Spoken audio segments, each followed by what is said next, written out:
पत्रिका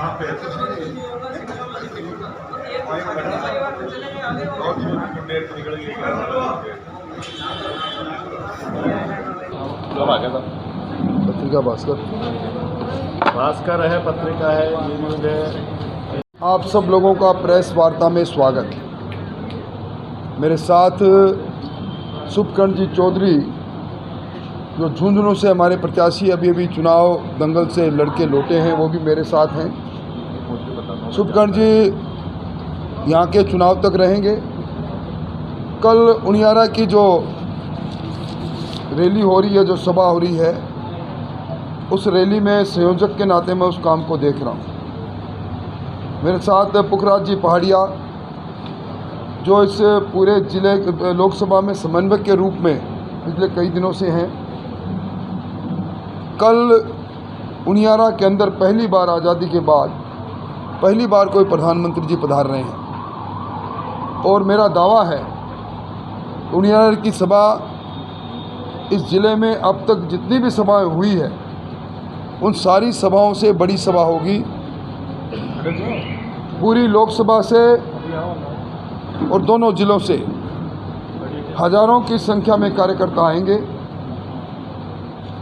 पूरे राजस्थान के अंदर मिशन 25 को लेकर भारतीय जनता पार्टी चल रही है। भजनलाल जी की सरकार, डबल इंजन की सरकार ने 100 दिन के अंदर जो काम किए हैं, विशेष तौर पर राजस्थान जिसको सूखा प्रदेश कहते हैं, ERCP को एक रिवर लिंक योजना के साथ जोड़कर 21 ज़िलों के अंदर पीने और सिंचाई के पानी से लेकर यमुना जल समझौता जो 30 साल तक अलग अलग सरकारें, हम भी सरकार में आए और हरियाणा और राजस्थान के बीच में गतिरोध के कारण से अमली जामानी पहना पाए थे, उस पर भी MOU हो गया है। और गुजरात के साथ ERCP में MOU के साथ साथ जो भी सर्वोच्च न्यायालय में मामले थे, उच्च न्यायालय में मामले थे, वो भी सारे विड्रॉ हो गए हैं। पूरा देश मोदी जी की गारंटी पर विश्वास कर रहा है। जिस लोकसभा में मोदी जी आ रहे हैं, इस लोकसभा में भी ऐसा कोई घर नहीं है जिसके पास मोदी जी की कोई कल्याणकारी योजना, कल्याणकारी कार्य नहीं पहुंचा होगा। वैक्सीन से लेकर प्रधानमंत्री आवास योजना से लेकर जल जीवन मिशन में घर घर में मीठे पानी से लेकर और विशेष तौर पर पिछड़े हुए ज़िलों के अंदर महिलाओं के जीवन में जो बदलाव आया है, शौचालय और उज्ज्वला गैस ने महिलाओं को बदलने का काम किया है। अनेकों योजनाएं हैं जिन योजनाओं के आधार पर 25 करोड़ से ज़्यादा गरीब गरीबी की रेखा के ऊपर आ चुके हैं। देश में 70 करोड़ लोगों के जीवन में बदलाव आया है मोदी जी के 10 साल के शासन में। देश की इकोनॉमी आज 5वें स्थान पर पहुंच गई और आधारभूत संरचनाओं में प्रतिवर्ष औसत के हिसाब से 1 लाख करोड़ रुपये खर्च होता गया। देश के अंदर चमचमाते नेशनल हाईवे, स्टेट हाईवे, हमारे चिकित्सालयों में अमूलचूल परिवर्तन, राजस्थान के हर ज़िले के अंदर मेडिकल कॉलेज, इन सारी चीज़ों को लेकर लोग अभी भी मोदी जी के मैजिक से प्रभावित है। और मैं कह सकता हूं कि पिछली बार इस लोकसभा सीट पर जितने मतों से जीते, उससे ज़्यादा मतों से इस बार यहाँ हमारे उम्मीदवार जीतेंगे।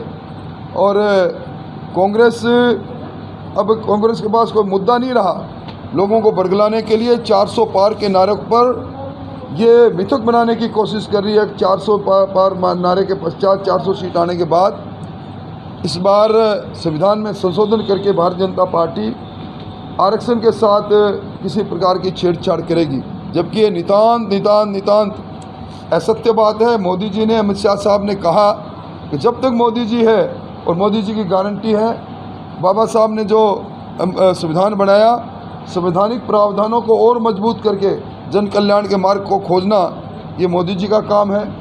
कांग्रेस के बिखराव को आप देख रहे हैं। आप बांसवाड़ा की सीट पर मजाक हो रहा है कांग्रेस का। कांग्रेस कह रही है कि हमने बाप को समर्थन दिया, बाप कह रहे हैं आपका समर्थन की आवश्यकता नहीं है। अभी शुभकर्ण जी जहाँ से चुनाव लड़कर आए हैं, इन्हीं के सामने जो उम्मीदवार थे ओला जी, ब्रजेंद्र ओला जी, उन्होंने सभाओं में कहा कि वो चुनाव लड़ना नहीं चाह रहे थे।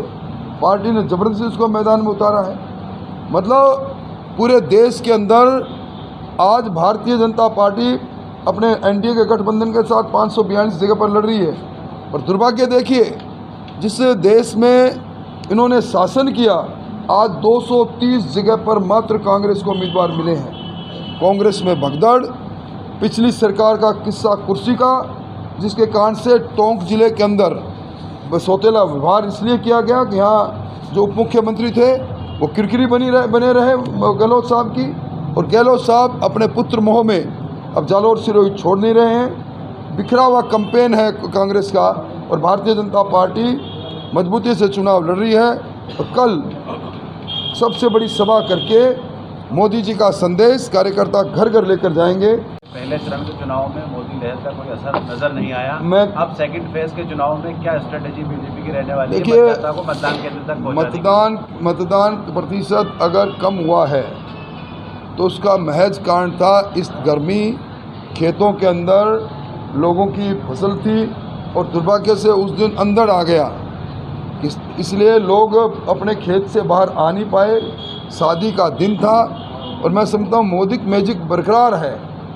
उस प्रतिशत को कम करने में कांग्रेस ने हथियार फेंक रखे थे। कांग्रेस अपनी हार स्वीकार कर चुकी थी, इसलिए कांग्रेस कार्यकर्ता और कांग्रेस मतदाता घरों से निकलकर आया ही नहीं। जो भी मत पड़े हैं पेटी में, उसमें आप देखेंगे मोदी जी के नाम पर भारतीय जनता पार्टी का वोट मिलेगा। सेकंड फेज के लिए क्या स्ट्रेटेजी, अब क्या बदलाव किया जाएगा स्ट्रेटेजी में? कोई बदलाव की आवश्यकता नहीं, क्योंकि ये पार्टी का संगठन 12 महीने 300 दिन काम करता है। ये हमारी पार्टी है जो 56,000 से ज़्यादा जगह पर बूथ कमेटियों के 14 से लेकर 21 आदमी जिसके साथ खड़े हैं। हमारे जो लोग हैं सदस्यता के साथ, राजस्थान में 81 लाख से ज़्यादा लोग भारतीय जनता पार्टी के सदस्य बने हुए हैं। इसलिए हमारे सब लोग इस लोकतांत्रिक युद्ध में अपनी सक्रियता से अपनी बात को आगे किए हुए हैं। सर, आपको भ्रष्टाचार के अंदर कई लोग जेल में बैठे हैं, उन्हीं के कारण से इस योजना को पलीता लगाने का काम अगर किसी ने किया तो तत्समय की गहलोत सरकार ने किया, जिसकी जांच अभी चल रही है। सर, 272 बहुमत के लिए काफ़ी ऐसी क्या वजह है कि 400 के ऊपर जाने की बात हो रही है? देखिए, जब जनता जनार्दन का रूप करके प्रचंड बहुमत देने के लिए आतुर होती है, ये नारा जो हमने लगाया कांग्रेस क्यों नहीं लगा सकती? कांग्रेस से कोई सवाल करे कि 230 जगह उम्मीदवार क्यों मिले? ये मोदी जी का मैजिक है, और उसी कारण से दुनिया के सबसे लोकप्रिय नेता के साथ जनता जुड़ना चाहती, इसलिए नारा है अब की बार 400 पार। मोदी की गारंटी पे भाजपा निर्भर है? निश्चित तौर पर की गारंटी भी होगी। मोदी जी की गारंटी और प्रत्याशी का जमीनी काम। मोदी जी सबसे बड़ा चेहरा, हमारा कमल का फूल, हमारा चेहरा। सर, 10 सालों में प्रत्याशी की इसको गारंटी नहीं रही, जिसका विकास राज्य लोकसभा मधुपुर लोकसभा में देखा गया। तो मोदी की गारंटी पे ही मैदान में है। सुखबीर सिंह दोनों देखिए, चाहे वो रेलवे का काम हो, चाहे सड़कों के सुदृढ़ीकरण का काम हो, चाहे यहाँ मेडिकल कॉलेज के निर्माण की बात हो, या नेशनल हाईवे जो बने उनकी बात हो, अनेकों काम है जो हमारे भारतीय जनता पार्टी के खाते में यहाँ है। इसलिए ये कहना उचित नहीं कि यहाँ का काम 10 साल से अधूरा है, मेडिकल का कॉलेज अधूरा है, सड़कें आपने देखी होगी। देखिए, आप उनको सोच सकता था कि मेडिकल कॉलेज टोंक में बनेगा? ये तो कमाल है हमारे एमपी साहब का और मोदी जी का कि उन्होंने यहाँ इस पिछड़े इलाके में उच्च स्तरीय शिक्षा देने का काम किया। सर, मालपुरा में यानी मोरिया बुलाते हुए कहा कि मुख्यमंत्री जी के पास अगर कोई सबूत है तो जो पेपर लीक मामले में उनको गिरफ्तार करें, उनकी दुकान में सामान नहीं है। देखिए, पहली बार आपने देखा होगा ऐसे लोग बाग जो सब इंस्पेक्टर में पास होकर ट्रेनिंग कर रहे थे, उनके चेहरे से निकाब खींचने का भजनलाल जी की सरकार ने किया। SIT आगे बढ़ रही है। मोरिया किसका बोलेगा, समय बताएगा, और कोई बचेगा नहीं बड़े से बड़ा किरदार। जिन लोगों ने कोचिंग इंस्टीट्यूट खोल के पेपर बेच करके जो नौजवानों के अरमानों को तोड़ा, धीरे धीरे सारे गिरफ्त में आएंगे और जनता के सामने असलियत आ जाएगी। सर, यूपी में गिरफ्तारी नहीं है, यूपी में गिरफ्तारी मेरी संज्ञान में कोई बात नहीं, पर यूपी की सरकार का ही कमाल है कि दोबारा योगी जी की सरकार है। किरोड़ी लाल मीणा ने अपनी सरकार में आरोप लगाए हैं करोड़ों रुपए के घोटाले के, मुख्यमंत्री को पत्र लिखा है, किस तरीके देखते हैं? देखिए, उन्होंने ये कहा है कि पिछली सरकार में ये घोटाला हो गया, इस सरकार पर आरोप नहीं लगाया। सजग जनप्रतिनिधि है, उसकी भूमिका में डॉक्टर किरोड़ीलाल जी की भूमिका बड़ी सजग रही है। इसके लिए तो जो पिछली सरकार के घोटाले उनकी बात सामने आएगी। अब शुभकर्ण जी कुछ बातें करें। विधानसभा चुनाव में सामाजिक पेंशन को 1000 से बढ़ाकर 1500 देने वाला था, वो नहीं हुआ। देखिए, सामाजिक पेंशन में 150 रुपये की बढ़ोतरी मैं हमने की आके, और गैस सिलेंडर 450 रुपये में, गेहूँ की MSP के अंदर। आगामी दिनों में किरोड़ीलाल मीणा कांग्रेस में आ जाएंगे। देखिए, ये तो कुछ भी कह सकते हैं। मैं समझता हूँ गैर जिम्मेदाराना बयान देना उनकी आदत में शुमार है। उनके बयान को कोई गंभीरता से लेता नहीं। कांग्रेस प्रत्याशी ने आरोप लगाया है कि बीजेपी घबरा रही है, देश के विश्व की सबसे बड़ी पार्टी है, देश के प्रधानमंत्री को छोटे से कस्बे में आना पड़ रहा है। ऐसी क्या नौबत आ गई? देखिए, ये बीजेपी का कमाल है कि चाय बेचने बचपन में जिन्होंने चाय बेची वो देश के प्रधानमंत्री है। भारतीय जनता पार्टी में कार्यकर्ता का पद सबसे बड़ा पद है, और कार्यकर्ता की भावना मोदी जी में कूट कूट कर भरी है।